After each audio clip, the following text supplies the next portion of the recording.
¿Qué tal? Muy bienvenidos a este nuevo programa, el especial constituyente de Agricultura. El objetivo es conocer lo que está pasando en la Convención Constitucional, entender bien sus procesos, qué norma ya está aprobada, qué norma se está tramitando, para que podamos tomar una decisión lo más informados posible, para que podamos participar de este debate y la discusión de las cosas importantes que estamos viendo estos días en la Convención. Se acaban de cumplir 9 meses ya de funcionamiento, queda poco para seguir discutiendo el fondo de la Convención hasta más o menos la primera quincena de mayo, porque después viene esta famosa comisión de armonización. Y para entender todo eso, estamos hoy día con Diego Sepúlveda, él es profesor de Derecho Civil de la Universidad del Desarrollo y también asesor de la Convención Constitucional. Diego, bienvenido y muchas gracias por acompañarnos hoy día en este capítulo especial constituyente. Muchas gracias, José Francisco. Para mí un gusto estar acá con todo el equipo de Radio Agricultura. Bueno, primero muchas gracias por haber aceptado esta invitación y un poco cuéntanos cómo se ha dado este proceso constitucional en particular, ahora que acabamos de cumplir 9 meses de la Convención. ¿Cómo se ha dado hasta ahora? En particular hay varias cosas que han estado en el debate, un poco el tiempo que se ha demorado la Convención, todo este tiempo que estuvo tramitando el reglamento, que un poco postergó también la discusión del fondo. Cuéntanos un poco un panorama general de lo que ha sido este proceso hasta ahora. Hay dos periodos que se notan claramente dentro de estos 9 meses de la Convención. Podríamos graficarlo antes del Loncón y después del Loncón. En los primeros meses, cuando en la presidencia estaba Elisa Loncón junto a Jaime Baza, se dio un periodo de mucha discusión, pero poco trabajo efectivo. Se costó con una instalación el 4 de julio, todos fuimos testigos de lo que ocurrió ese día de instalación, y así con los meses se esperó trabajar en un reglamento que al final demoró casi 5 meses en aprobarse, cuando teníamos la posibilidad de utilizar el reglamento de la Cámara de Diputados, cosa que la Convención no quiso. Y bueno, se perdió o se utilizó ese tiempo más bien en discutir un reglamento, en discutir ciertas declaraciones que todos también conocemos que se aprobaron, y por lo tanto no se dio la conversación propiamente tal constituyente por parte del Pleno, sino que eso inició ya propiamente tal a principios de enero con la elección de la nueva presidenta María Elisa Quintero y Gaspar Domínguez, y de ahí de lleno pasamos a una segunda etapa ya perfectamente de discusión constituyente, lo que también produjo una discusión bastante rápida. Lo comentado en otras situaciones, a mí me preocupaba mucho que la discusión netamente tal de los temas más importantes iniciara en un periodo de vacaciones, cuando la mitad de los chilenos estaba medianamente desconectado con todo su derecho, pero estaba pasando muchas situaciones, muchas cosas en la Convención, lo que también produjo una poca información por parte de los chilenos. Y ahí si uno hace una especie de juicio valorativo respecto a estos primeros 9 meses, sobre todo uno ve una primera etapa donde primero la Convención decide hacer un reglamento propio y no utilizar otro de una Cámara parecida como por ejemplo la Cámara de Diputados. Agrega lo de estas semanas territoriales, imitando la de la Cámara de Diputados, agrega las semanas regionales donde el compromiso era ir a sesionar a una región, se hizo en la región del Biobío, pero después no se prosiguió con esa idea. ¿Cuál es la evaluación de esos primeros 9 meses y en particular la primera etapa, sobre todo que se tomó harto tiempo, estuvo marcada también por las elecciones, es decir, veíamos varios constituyentes en las semanas territoriales participando de campañas, por ejemplo? Sí, en ese tiempo, bueno, se podría hoy día calificar como una pérdida de tiempo. Esos meses que se dio esta discusión del reglamento, netamente pudimos aprovechar el tiempo, o podríamos haber aprovechado el tiempo, en la discusión de los temas constituyentes, en la discusión que todos los chilenos querían que se conversara en la Convención, pero no se dio eso, se dio netamente una discusión de un reglamento totalmente originario, con la creación de comisiones transitorias que, disculpen el castellano puro y duro, pero no sirvieron de nada, porque nuevamente después se hicieron comisiones permanentes para la discusión, que es lo que estamos trabajando hoy día, pero el tiempo no se aprovechó bien. Se hubiese podido aprovechar el tiempo y hubiese provocado que hoy día no estuviésemos tan apurados y teniendo pleno hasta las 3 de la mañana, 2 de la mañana para discutir los temas que a todos los chilenos les interesan, discutiendo temas con intervenciones de 2 a 3 minutos en el pleno, donde nadie se escucha, sino que son como netamente discursos o monólogos destinados para el público en particular, donde cada convencional graba su intervención, lo sube a sus redes sociales, pero no se produce una discusión propiamente tal. Por ejemplo, en la Comisión de Principios Constitucionales se discutieron más de 700 indicaciones sin posibilidad de deliberación, solo votar. O sea, no hubo una discusión respecto de las materias, solamente hubo un circunloquio personal de cada uno al inicio de la comisión, pero cuando se sometieron a votación 700 indicaciones no hubo posibilidad de debate. O sea, ese es realmente el debate constituyente que se ha dado y no otro. ¿Y hoy día en qué está la convención? Después de estos 9 meses, después de todo ese proceso de tramitación de reglamento y ya empezar a ver las normas de fondo, hoy día ya tenemos más de 100 artículos que están aprobados y que van definitivamente al 135. Al borrador que va a estar. ¿En qué está hoy día la convención y cómo se ve ese escenario? Hoy día la convención está en una vorágine, así lo podríamos definir, porque la convención se dio cuenta que no tenía más tiempo, que no existía la posibilidad de aplazar esto, ya activó la prórroga de los 3 meses porque recordemos que originalmente la convención tenía 9 meses para trabajar y podía prorrogarse por 3 más, por lo tanto... Aunque nadie nunca pensó que iba a durar los 9 meses originales. Pero fíjate que si nosotros hubiésemos tenido el ritmo que estamos trabajando ahora, al inicio de la convención, sin esta discusión del reglamento, sin la declaración de los presos políticos o presos de la revuelta que denominan ellos, se hubiese dado un trabajo distinto y quizás se hubiese cumplido con el plazo. Pero bueno, todos teníamos presupuestado los 12 meses de trabajo. Por eso digo que es una vorágine, porque hoy día se está viendo una cantidad de temas que le impide a la gente tener un conocimiento cabal y diario de lo que está ocurriendo.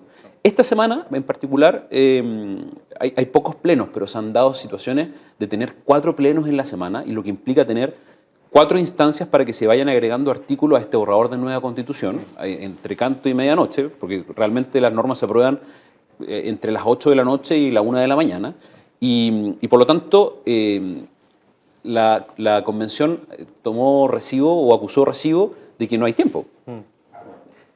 Y hay para volver un poco al plano general, que una cuestión que se discute constantemente es que no se sabe bien en qué etapa están las normas. Algunas se aprueban en la comisión, otras después se aprueban en general en el pleno, después en particular en el pleno, algunas vuelven a la comisión.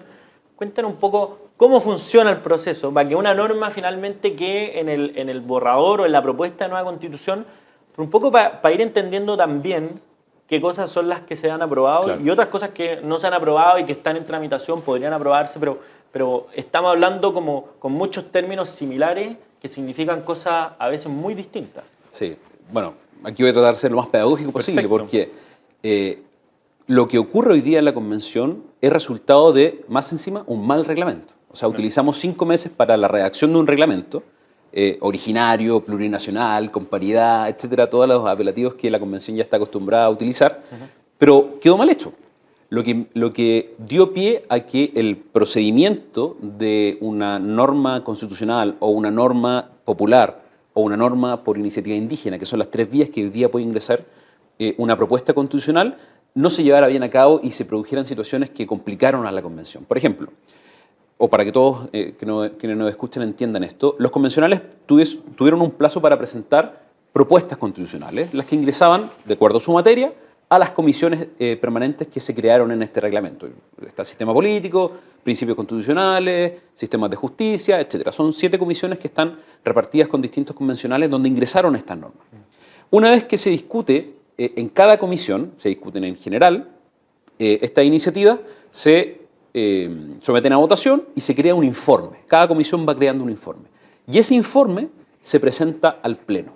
¿Qué ocurrió? Cuando el reglamento se redactó, no se dieron cuenta, o no se redactó bien, que ese informe que se presentaba por cada comisión pasaba al Pleno y, para que todos sepan en quienes nos escuchan, como un trámite legislativo, por lo tanto podría ser discutido en general y en particular. En general como una idea de legislar, una idea de tener una norma constitucional en cuanto a la materia y en particular analizando artículo por artículo. Claro.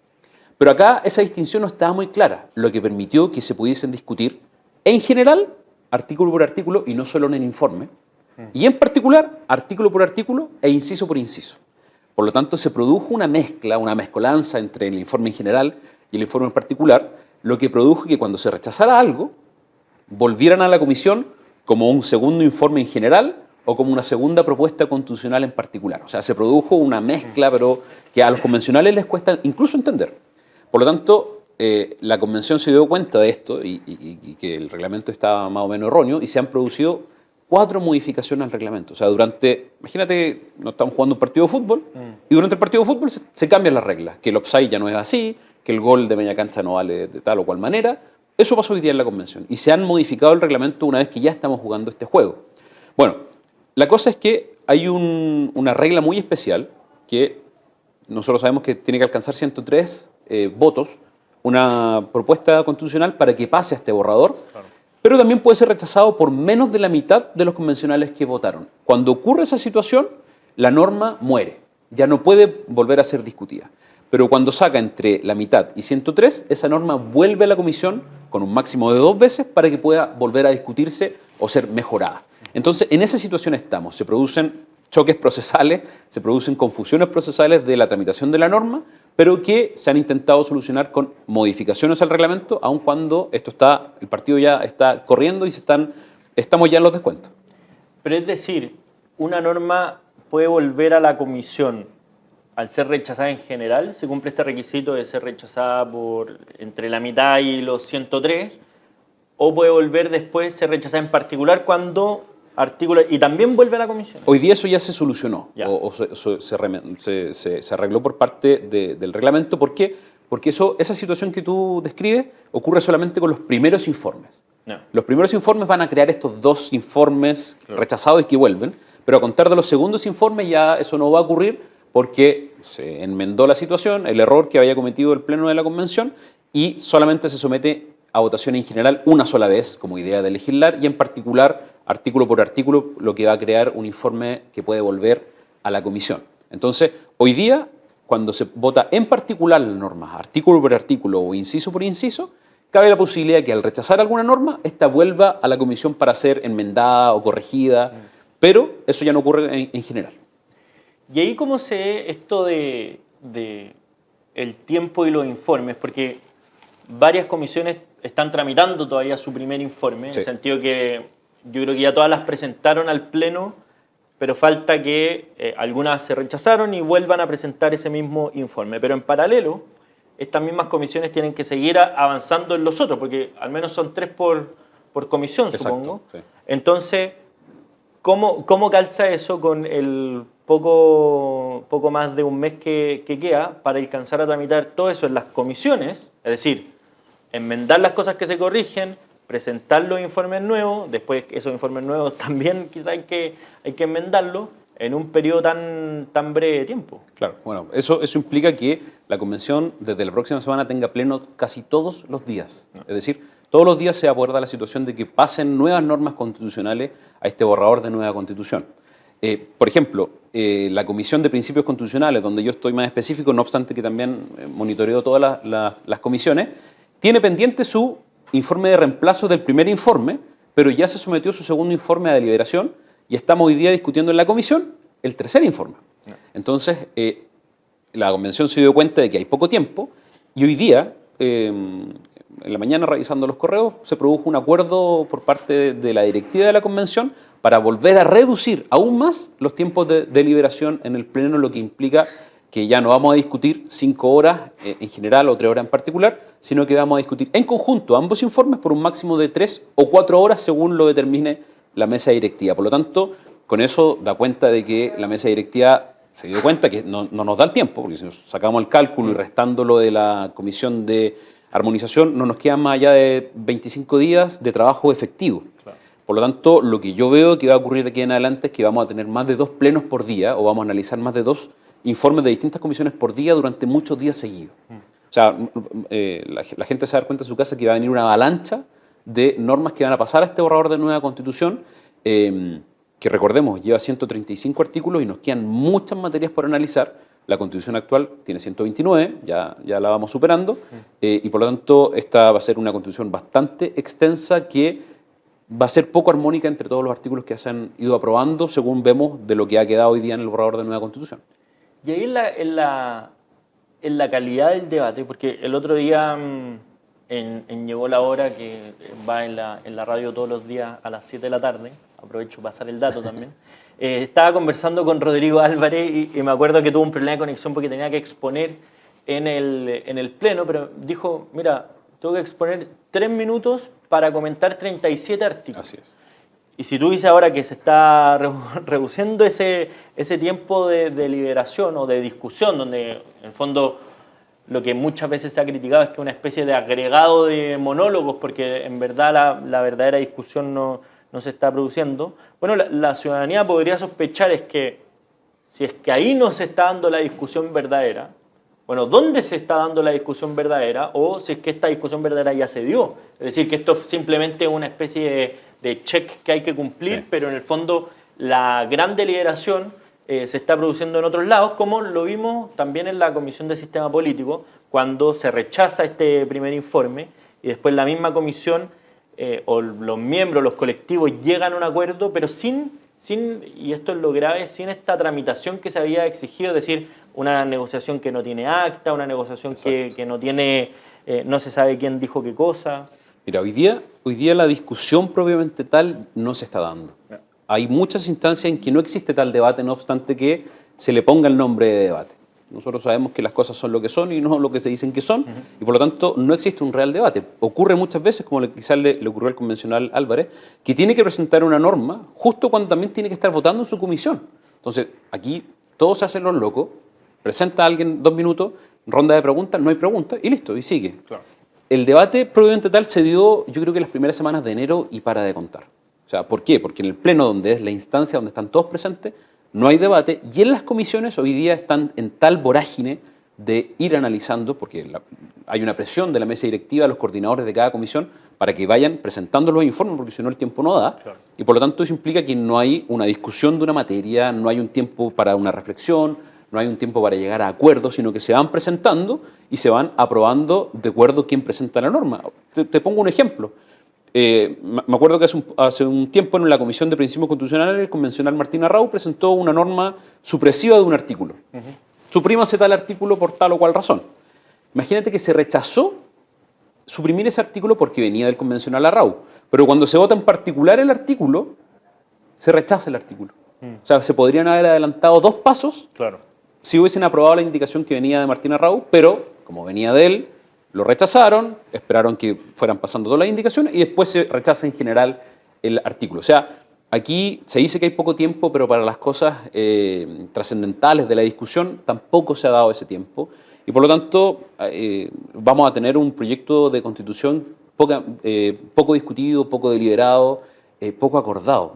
Vemos el ejemplo del sistema político donde no hubo un acuerdo de todos los sectores, donde se hizo realmente en secreto, porque no hay actas, no hay grabación, como todo tiene que ocurrir, y bueno, vamos a ver el resultado. Ayer leía en el diario que parece que ya no están tan de acuerdo con lo que presentaron, sí, así que puede haber una modificación.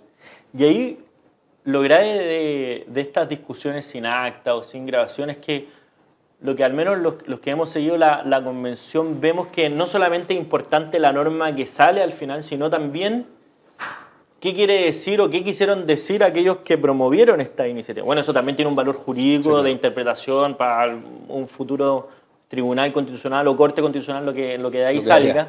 Pero eso obviamente tiene un interés jurídico, pero también puede tener un interés ciudadano, es decir, ¿qué cosa está diciendo qué constituyente cuando, exacto, quiere proponer una medida de este tipo como una señal de transparencia? Entonces, cuando hoy día la promesa de mayor participación a través de un proceso constituyente que haya sido votado, que haya sido similar, al menos parecido a la votación del Congreso, pero vemos que incluso en ese escenario no se está produciendo esta discusión o esta deliberación como corresponde. Bueno, el panorama no se ve tan bueno en ese sentido. No se ve bueno porque se nos prometió una constitución donde iba a existir una participación ciudadana importante. Y hemos visto que no es tal. O sea, si nosotros analizamos la cantidad de propuestas constitucionales que vienen de iniciativas populares, es decir, que vienen de las iniciativas de la gente, aquellas que alcanzaron mayoría de patrocinios o de firmas por parte de los ciudadanos, no han sido aprobadas. Nosotros también vemos esta participación, o te lo pongo de ejemplo, la consulta indígena.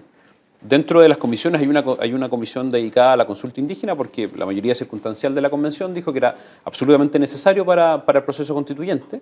De otras consultas indígenas que se han hecho en Chile alcanzan un promedio de 60.000 personas en participación. La actual no alcanzó los 5.000 patrocinios o participación de los pueblos indígenas, por lo tanto, esta promesa de una participación ciudadana no es tal, no ha sido tal. La gente no es escuchada. Hoy día la convención lo único que escucha, y sobre todo la mayoría circunstancial de la convención, es Twitter. Lo único que les interesa es cómo quedan en Twitter, qué dice Twitter, qué marca el trending topic, y eso es muy preocupante. Y ahí, respecto bueno, lo preocupante es que este insumo que tengan los constituyentes sea principalmente las redes sociales. Uno importante que surgió la última semana es este punto de inflexión que hubo respecto a que pasara el rechazo a la delantera en el futuro plebiscito de salida. ¿Esto qué tanto impacta, por ejemplo, en la tramitación de las normas si es que los constituyentes acusarán recibo respecto a, no sé, quizá a moderación en ciertas cosas, a formas de comunicar distinto? Porque claro, la presidenta de la convención salió a decir que esto era un problema más bien comunicacional, pero vemos que en el análisis profundo que se puede hacer de las normas es que también es una cuestión de fondo. Sí, yo creo que no han acusado recibo. O sea, vemos que el domingo en que se obtuvo esta encuesta, o que salió en esta encuesta donde el rechazo superaba al apruebo, al día siguiente se aprobó la iniciativa de cárcel para Piñera, con los votos en la comisión. Al día siguiente sale el convencional Stingo culpando a los propios medios que estaban ahí, señalando que la culpa muchas veces de esto es de los mismos medios de comunicación, que son los únicos encargados de poder dar a conocer a la ciudadanía lo que está ocurriendo en la convención. Por lo tanto, yo veo que es preocupante que no acusen recibo de lo que se está diciendo, porque esto implica que la futura o el futuro proyecto de nueva constitución va a estar hecho por una mayoría circunstancial que no está escuchando a toda la ciudadanía. Y eso es grave porque una constitución tiene que, sobre todo, proteger a las minorías y también representar a la gran parte del país. Y ahí, en ese sentido, ¿cómo se puede ver una salida a esto cuando obviamente la Convención Constitucional ya tiene una distribución como la que tiene esto de los escaños reservados, que tiene lo de la lista independiente, que en el fondo terminan subvencionando esta mayoría que hoy día hay en la Convención? ¿Es previsible que haya un cambio de actitud en ese sentido cuando ya las distribuciones están como están, o finalmente este proceso, bueno, ya está como está y hay que sacar lo mejor posible? Yo creo que es muy difícil ya en esto, te lo voy a repetir, 25 días que quedan de trabajo full, que la situación cambie. Por eso yo soy de la opinión, y esto es una opinión personal, desdramatizaría el hecho del rechazo. O sea, la opción rechazo, absolutamente legítima, yo no la considero una hecatombe o algo muy complicado, porque Chile tiene las vías institucionales para tener una respuesta a la ciudadanía. Sabemos perfectamente que la ciudadanía quiso cambiar la Constitución del 80 por más de un 80% o casi 80% de los votos. Por lo tanto, sabemos que políticamente hablando, bueno, hay que hacer algo, hay que hacer un cambio. Pero la opción del rechazo ahora no implica aceptar la Constitución anterior, sino que implica decir, este proceso es el que no se cumplió, es este proceso el que no me gusta, este proceso se hizo de mala manera. Bueno, busquemos otro proceso. Nosotros tenemos una vía institucional, vía Congreso, vía Presidente de la República, absolutamente legítima para hacer cambios constitucionales. De hecho, en mi opinión, yo creo que esa era la vía que había que hacer. Pagamos parlamentarios, pagamos diputados y senadores para precisamente hacer eso. Y aquí estamos pagando, aparte de eso, convencionales, asesores, equipos. Imagínate que hoy día se aprobó la transferencia de 250 millones de pesos al gobierno regional de Antofagasta para la última semana territorial de toda la convención en Antofagasta. Por lo tanto, yo creo, en mi opinión, que ya no va a haber un cambio positivo en eso, que los convencionales no van a acusar recibo de estas encuestas y que, por lo tanto, la opción rechazo legítimamente va a ir creciendo y no lo veo complicado. ¿Por qué? Porque tenemos vías institucionales para solucionar el problema que tiene la actual Constitución. Y ahí el escenario que se plantea frente al plebiscito, o lo que dicen algunos, que quizá, al menos a mí me parece atendible, es que, claro, en el plebiscito salía la opción apruebo o rechazo, terminan siendo blanco y negro quizá a priori. Es decir, el apruebo es todo lo que está tramitando la convención ahora, con las cosas que ya no se pueden modificar y que están aprobadas y que ya van a pasar definitivamente a la propuesta de nueva constitución. Es decir, algunos dicen, no, mira, es que la convención puede moderarse, ya, pero se puede moderar, pero lo que ya está, ya está. Ya está. Es muy difícil que lo puedan modificar o imposible. Ahí no sé. Si es que, por ejemplo, hubiera acuerdo de 2/3 por modificarlo, ¿se podría hacer de nuevo? No, eso ya está en el borrador de nueva constitución. Lo único, y aquí les quiero aclarar la esperanza que podría existir en la Comisión de Armonización. La Comisión de Armonización gráficamente no tiene pluma, solamente tiene un destacador. Ojo con esto, se repite acá, este concepto no coincide con este otro concepto que llevaría a un choque de normas, pero no puede entrar a modificar una norma que ya está aprobada por el Pleno. Las normas que ya están aprobadas por el Pleno ya pasan al borrador de nueva Constitución. Es decir, ya tenemos este pluralismo jurídico que hace una distinción entre chilenos de una categoría y chilenos de una categoría superior. Claro. Ya tenemos una plurinacionalidad como forma de Estado. Ya tenemos normas que no se pueden ir modificando y por lo tanto, para dejarlo también claro a quienes nos escuchan, lo que se vota en el plebiscito es precisamente del proceso constitucional.